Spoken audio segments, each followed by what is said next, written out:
Tym razem skoczkowie rywalizowali. Większości parlamentarnej, która uchwalała przepisy, na podstawie których dokonywano do tej pory wyborów sędziów Trybunału Konstytucyjnego. I dokładnie na podstawie tych samych przepisów w ostatnim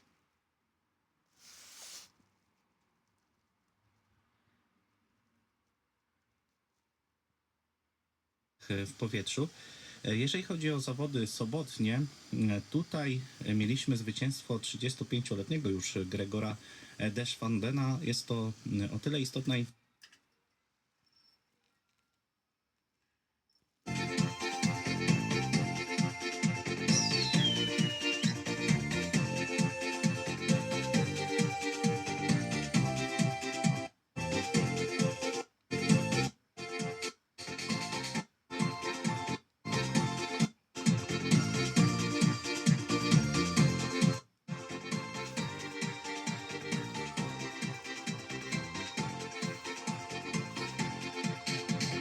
Gdy się pojawiasz na szklanym ekranie, wizję zalewa czerwień twych ust.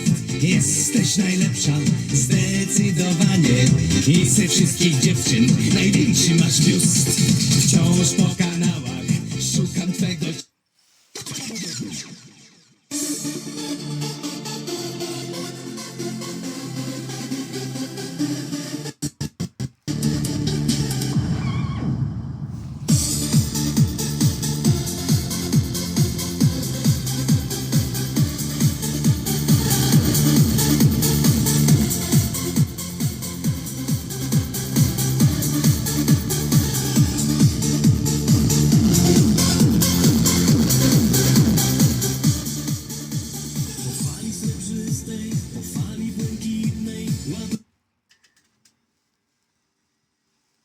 No niestety trzeba pomóc płycie wejść.